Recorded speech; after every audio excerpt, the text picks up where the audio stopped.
So on this episode of Wonder XP, we go deep into the depths of what created my traveling experiences and what led to me going halfway across the world, as well as exploring most of the known United States and taking the risks that I did. Without further ado, roll intro. I think all of us can say that we fear that leap of faith, that finding comfort in other people, that going the extra distance and seeing the things we never thought possible in ourselves and in others. And that is the ultimate wonder experience. So I started adventuring back when I was 26. I wanted to go do things and see things, and I wanted to get out of my hometown mostly. And I think that's something that everybody strives to do, but not a lot of people have the resources or the time or the ability to do it. And I don't hold those people accountable because obviously, in life we have responsibilities. It came at a time when, it was very transitional in a way. And as such, I didn't really have any one thing holding me to this location. So I decided to go ahead and see what I could make of myself. Now, before I get into all that, one of the things that did happen is I tried to plan my life around somebody. And what I mean by that is I was in a very serious relationship of 2 years, and things for the most part were going good. And for whatever reason, towards the end, we kind of had a shift or like a break in our differences in our personality. And as such, the latter person decided to separate. Now, I'd like to say I took it the best, but I didn't. It honestly was one of those things that it completely took me aback. I was blindsided. I wouldn't say blindsided so much as I thought there would be enough that we could work it out. We could figure something out. Maybe we could, go to therapy or something like that. I don't know. I had a lot of things going in my mind, and I'm loyal to default. So it really, really hurt.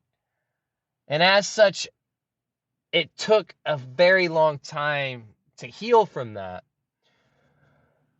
Anyways, it got to the point where I moved out of the apartment, she took over, and I was just lost. I planned on marrying this person. I planned on, having a family with this person. I planned on the American dream, basically. And as such, I was completely distraught. Like everything I had worked for in the 2 years, I think we got together when I was like 23 or 24.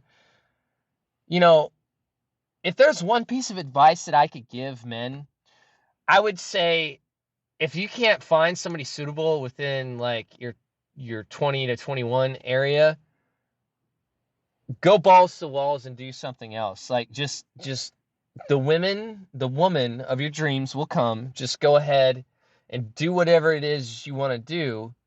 Take risks, whatever, to build that foundation to bring that person in. But I'll get into that in another episode. But there I was. I moved out of the apartment and I was all by myself. I moved back in with a buddy and explained the situation and told him what was going on. And he asked me what my next step was. And I told him I didn't really have a next step. I thought about going back to school, but I wasn't in a stable position in order to do so. And I didn't think it was possible at that point because I wasn't mentally stable enough to try and put myself in a position to succeed, because I'm the kind of person, if I do something, I do it with 100% accuracy, or as accurate as I can get it. And I wasn't about to put myself in a situation where I could fail. That being said, I just went to work and I acted like everything was fine, even though it wasn't. I mean, after the breakup, I had enough of the world. I was tired of it. I just basically, tried to off myself in like a peaceful manner. I didn't want any sort of like grand expose.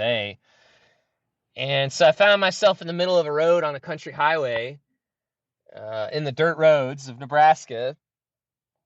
And I ended up passing out. Like, the medicine or whatever actually worked. I woke up, I don't know, a couple hours later. I puked everything up, and really shouldn't have been possible with the stuff I took, but I digress. It was one of those situations where I was frustrated and I was angry, and I realized that there was probably a reason that,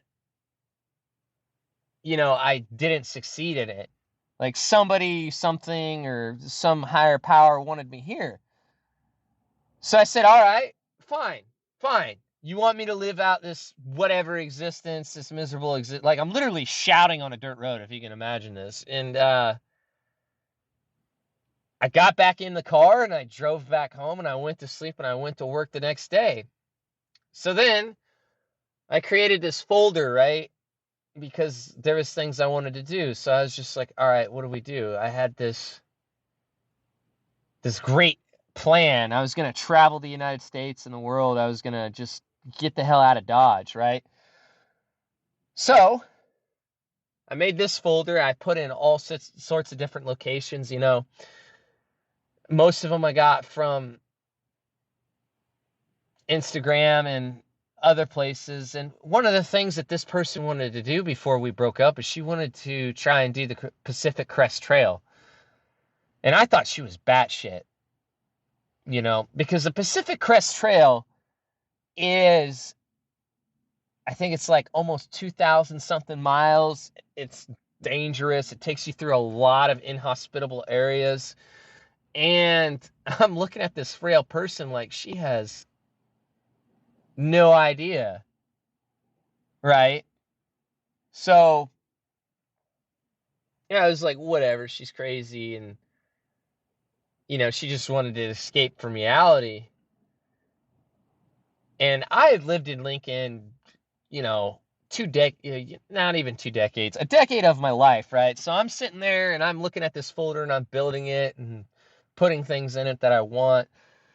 And I look at the folder every night for like, I think it's 5 months after the breakup. It was a month after. And, a month after the breakup, after I created this folder, I found out that she ended up getting with my best friend like 2 weeks after we broke up. So it was like a whole thing. I lost my friend circle. I didn't have anybody to talk to. Thank God for Amanda. Shout out to Amanda, good friend of mine, good Scorpio friend. And she kind of helped me get through that time. And there's a couple others like my buddy Jared. And it was really, really volatile. I can't stress that enough. Like, I was doing anything and everything to try and escape the reality of the situation. And I think, it wasn't like I was doing a shit ton of drugs or drinking or anything like that. I was just like going to parties. I was doing anything. I was basically like a yes man. If somebody had something going on, I would go do it just to get my mind off the situation. So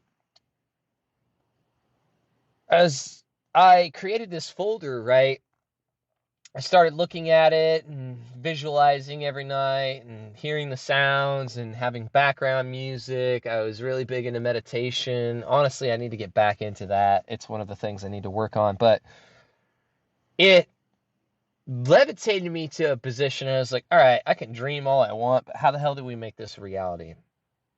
I.e., flash forward, I met my buddy, got back from, I think it was Lost Lands. And what Lost Lands is, it's like a huge EDM concert, right? And he met this guy that was actually traveling, doing the things I want, and he was a tower technician. And I was like, all right, okay, cool. So he travels all over the United States. He was explaining to me, and he does all these things, and he gets to go to festivals and stuff like that. Obviously, the reality of the situation wasn't the same as what he was doing, but I digress. I ended up putting in applications for several different things. I wanted to be a lobster fisherman, a crab fisherman out in Alaska. There were several different things that I was eyeing at that time. And as I stood there and tried to do the things, I was looking and searching, and eventually I got to like Craigslist, right? I got to Craigslist ad. It looked like a total scam. It's like tower technician, blah, da, da, da. So I said, fuck it. And I applied, right? This was after like 5 months of waiting. and seeing the fives and everything else. And, next day I get a job opportunity to go travel the United States from this tower technician company, right? And my mind was completely blown. So fast forward a week later, within 3 days of training, I hop on a flight and I find myself in California. And that's basically what started everything. Now, I'd like to say that the person that left me, after the breakup wasn't a forefront in my mind. But, I'd see some of these amazing things in California, and I was like, man, I really wish that this person could see this, like see these things that she always talked about when we had our conversations. And I realized that was probably never going to be a possibility. And I remember going to California, I felt a deep sadness, the likes of which I never felt before. Didn't really communicate with anybody, didn't really even tell anybody goodbye or anything. I just packed up all my stuff and I basically left. It was almost like I was going off to boot camp in a weird way, but I didn't have anybody really to share this experience with.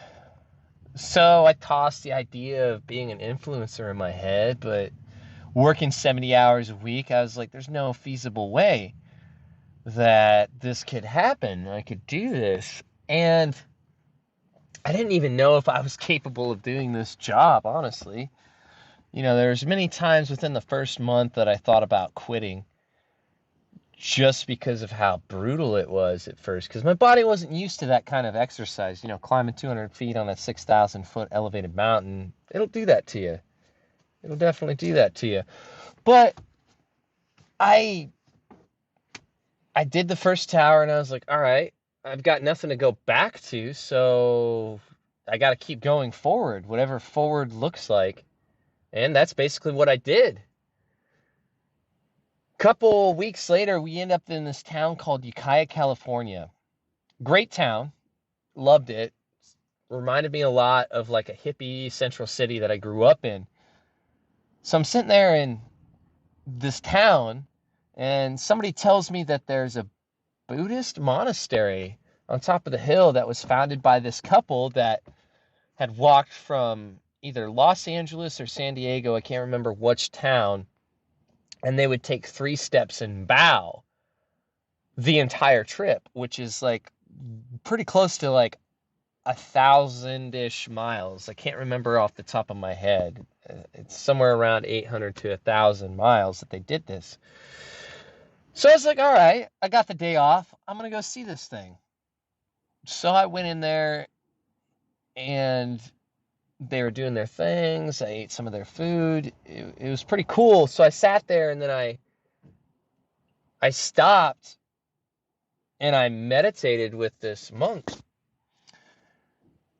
And I don't know what it was. I didn't tell him anything. He just goes on to say, I sense a deep sadness in you. And I'm like, funny joke, my man. Like trying to play it off. And he was like, no, I can see it. Your heart aches. It's pretty surreal, It's like some Mr. Miyagi type stuff. So I was like, it's fine, I'll be all right. And he's like, you need to let this go. And I was like, I don't know how. And then he comes up with this thing, this idea. And what it was is he was like, he finally got me to talk, and I told him about how this person always wanted to travel, but she couldn't come with due to us going different routes in life. And he told me that would happen and that people are meant to go on their own paths sometime to find what it is that makes them unique. And I said, okay. So I'm sitting there talking with them, and then he explains to me that an old tale of some sort, I can't remember what it was, where basically this man traveled throughout the country of China, I think it was. And along his adventures, he created a box that he would travel with where he put little things in it, and then eventually he sent it off to the person because they could never see the things that they went to go do. And I was like, that sounds absolutely crazy. But I had tried like everything at that point to just like shake this person out of my mind. So lo and behold, I ended up doing it, right? And I'm sitting there thinking about it. And as I go to some of these locations, in California, I'd start putting little trinkets in this box that I would just take with. And it was kind of therapy. It was healing.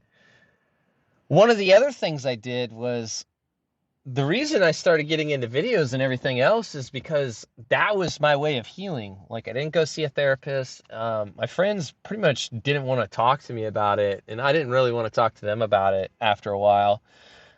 So the only solace I had was a video screen where I was basically talking to myself. And that may sound a little cynical, but it was either me hyping myself up or crying in front of camera or expressing, all the things that I was doing at that point. Like, I still have those files, and often I go back and I look at how broken of a person I was compared to where I'm at now. Obviously, a lot's changed in about 5 years, but it was like one of the ways I could cope. So I just started making little short videos, and more, I started making stories. And I just steamrolled into this thing. So eventually I created a Facebook page and all this stuff and didn't really pursue it.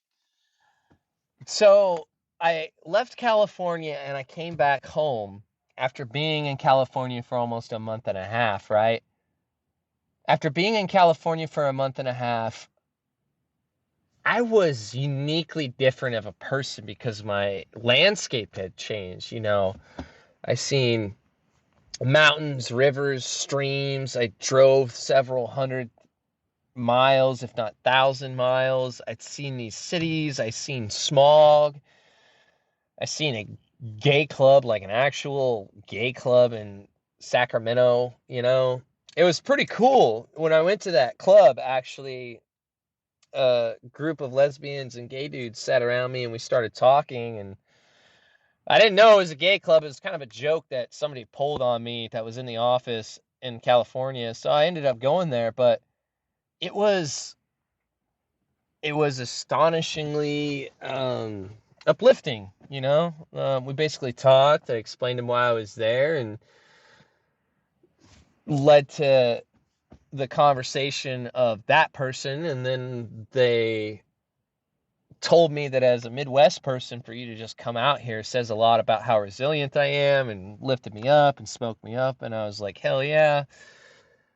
And, I met people along my travels that were just doing different things that really just like inspired, perplexed, and drove me to this intricate, like, there's a deep sense of sonder when you sit down in an airport or a place like Barcelona or New York or even Omaha if you're not from there, like I'm doing right now. And the ability to realize that everybody has a story and a book, and sometimes they're interesting, sometimes they're not, sometimes they're quirky as hell. Like this dude in Oregon, he lived on the state line of Oregon and California, and he sold rocks, and he had people from China coming to see his rocks. And all this dude did was go out into the mountains, he'd mine ore, beautiful stones, the likes of which I've probably never ever seen before in my life. And he was just telling me his story, and he was such a cool dude, and he was just interesting. His lifestyle was so simple yet so different that it just drove me up a wall. And I was like, man, wouldn't it be cool to interview some of these people? And it just kind of started steamrolling. I went to Montana, and Montana was cold in the wintertime. And I saw these mountains and these hills and these streams and these valleys and the flatlands and the big sky of the country. And still that person persisted. So I just did what the Buddhist monk said, and I put it in a box. There's a couple stones there, like Madison blue agate, some deer antlers, some reindeer antlers, stuff like that. It was just so refreshing, and it just allowed me to heal in a way that wasn't possible before. So I kept doing it. I was like, at some point, I'm going to not need to put something in this box. I'm just going to enjoy it for myself. And I think that point came just before I got to Europe. But before that, I went to New York, and New York was what really sent me. I saw all these people. I was going to meet Emily Yates out there, my good friend, for the first time. She lived in England. I had met her through Halo, and I was like, promised her when we were playing one day. I was like, someday we're gonna meet up. We're good friends, but someday we're gonna meet up. I'm gonna tell you all these crazy stories. Like, it's gonna be really fucking cool.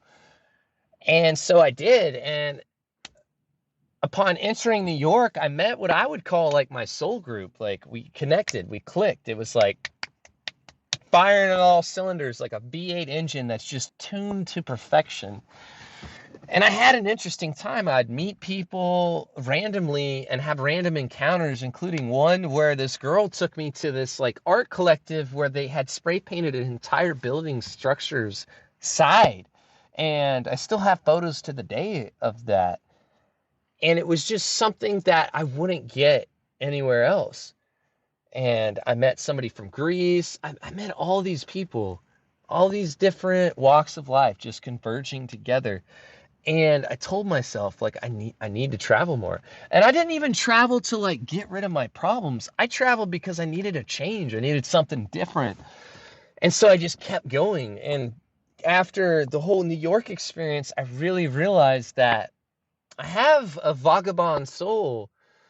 I'm kind of a Casanova. I just go, people are lured by me, talk to me, and I go to the next spot. And Maine, let me tell you about Maine. After New York, I went to Maine, and Maine was just gorgeous. The lighthouses, the eccentricness of people's lives, just living by the sea, and it was just different. And it really, really just locked in how unique the place we live on called Earth is. How thousands of miles away, something could look so different, but yet the same. And I wanted to experience more of that. So I kept traveling. I went from Maine to California and everywhere in between. And eventually, before I left off to Europe, I told myself that the box was finished. Because one of the things that I had always wanted to do, and I think I talked to her about it maybe, was I wanted to go to Spain and I wanted to run with the bulls. And at that point, I had skydived and stuff, and I was just like, I want to run with the bulls. This is something I want to do. So I set everything up. I explained the situation to my boss, and they thought I was cool, yet fucking crazy at the same time for wanting to put myself in the path of a 2,000-pound animal and try and survive. When I went to Spain, it was like a whole nother world, which in fact it was, because everybody pretty much spoke Spanish except for a few individuals, and I was able to work my way around, and I had to adapt and I had to change. And I think that's what people lack in this world, is we don't do enough things that make us change. We don't do enough things that make us feel inspired, or like look at someone and just be like, wow, you are living such a different life. That is so cool. It's just something that like you don't get living in your hometown and never leaving and just talking to the same person every day. And it just drove me absolutely insane when that would happen when I'd come home. Is I would be firing at 100 miles an hour and people were just in 90. And like one of my adventures in Spain, like I was trying to figure out how to get from Pamplona to Barcelona, which is like 300, 400 miles, right? I don't know how many kilometers that is for my other listeners in the other parts of the world, but we're using the American system here. And so, like, one of the things that you can do is you can carpool, right? There's this app that lets you carpool. And so Artemis, yeah, funny enough, Artemis, the lady that had the B&B, right? She sat me down and she explained it to me, and I was like, yeah, sure, hell, why not? If it's only $30, $30 to get to, you know what I mean? Like, it was cheap. So I had never met these people in my life, right? And I get to this train station and I meet up with them, and it's a boy and girl, they're boyfriend and girlfriend. They're talking about how much they love each other and stuff. And we're just traveling, we're driving, and I'm just sitting in the back seat and I'm just observing the countryside with these random strangers that at any point could like massacre me, right? It was balls to the walls, the best experience I ever had in my life. And we're just sitting there, and then we come to this lake. When I want to tell you that this lake was like the bluest blue I had ever seen, it was like a turquoise. The water was so clear. And like I'm sitting there and we're talking, and I was like, we should totally go see that. And he's like, I don't know. And I was like, look, man, listen to me. I'm not going to pressure you because you're the driver, but we only have a limited amount of time on this planet. And when is the next time you are ever going to see this lake again? You should totally enjoy the moment. Enjoy the moment. And he thought about it for a second, and then they started speaking a little bit of Spanish, and they're like, you are right, my friend. So we stop and we experience this lake, and it's just gorgeous. I dip my toes in. I wanted to swim, but I didn't want to get his car wet, so I wetted my hair, and I just like splashed my face with the water, and it was a unique experience that you don't get by just playing it safe in life. And I think that's what I started to figure out as I started doing these things, is I was like, this person that had broken me broke me because something needed to be fixed. Not like in a, you broke the glass, we need to put it together way. I was doing things for other people that I should have been doing for myself, and if I had done them sooner, I would have gotten a lot further. And I was sitting there thinking about this on this log just outside Pamplona at this lake that was massive. And the mountains were around and everything. And I'm sitting there and I'm talking to these people. And it's surreal. It is surreal how disconnected we are from life. And at that moment, I was fully comprehensively in the moment. And I sat and I thanked them for the experience, and we talked, and they asked me about America, and I asked them about Spain, and I told them like what I was doing and where I was from and all the things. And the last thing I said before I left them, and I thanked them for the experiences, cherish each other fully, because you never know when that moment will end. And they looked at me perplexed, and I told them a brief dialogue of why I was doing the things I was doing, and put his hand on my shoulder, gave me a hug, and he told me everything was going to be okay. And let me tell you something. When you meet people while traveling, it's a different energy. It's a different experience than just meeting people at a store or random NPCs or whatever it may be. And I made it to Barcelona, right?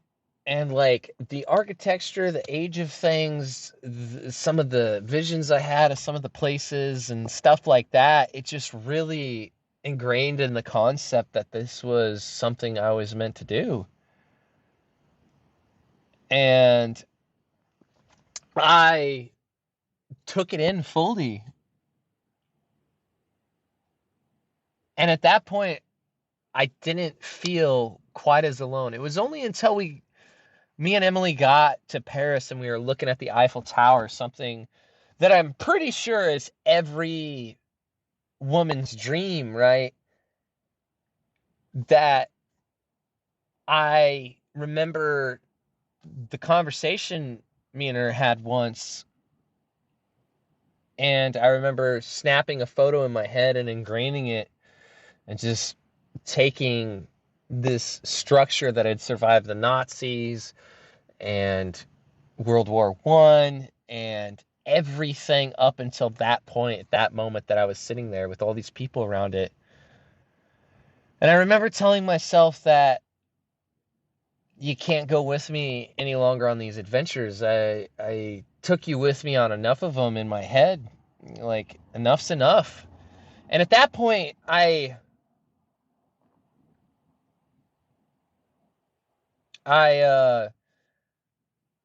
just kind of sat there, and like this deep sadness came in because for 3 years, basically, I'd been a lone wolf. And I had never at that point taken a moment to think about the time of disconnecting from that person, what it would feel like or what it would do. And so I came back from Paris, and I remember looking at the box, and I was just didn't know if I should do the thing that I felt was necessary to do to seal off this part of my life. So I thought about it for a couple days while I was in Boston, and I ended up meeting this like weird cat. And the cat was running for city council and all these different things. He was a lot older than me. And he says, when it comes to people in general, don't worry about what they're going to think. Don't worry about what they're going to do. Just be your authentic self and do the things you need to do in order to be the person you need to be.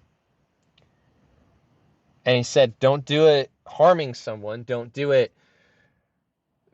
making someone mentally unstable or any one of those things. But you should always do things with a slight token of appreciation, and you should do the things you need to do in order to become the next best version of yourself. So I was sitting there, right, and I was taking that in, and finally I got back to where I was supposed to be, and I sent the box off. I took a couple of different photos from where I was located at the time of just scenery, and I walked away from it. And then after the box, like, there was this sense of release, like everything had been sealed, it was done. And that's really when I started to plan for my next adventure, which was Australia. And I had a few things that came in between that in Australia, and I didn't end up going because of COVID. But this year, or the last 2 years actually, have been probably some of the most difficult, because we definitely have shifted in our connections with people, and it's kind of frightening. I wish that the world could go back to 2018, 2019. It was a different vibe and a different energy. And I promise you, I will continue traveling, because the experiences that I gathered that made me who I am today were things that really brought me to life. And I think that's the whole point of Shannon and CeeLo's network. Now, obviously, I haven't been doing the things I've been doing, but I'm taking direct action to try and accomplish those things, you know? And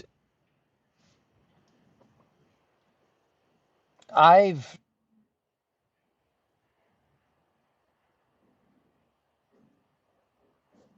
kind of just taken a pause to build myself up again from the ashes.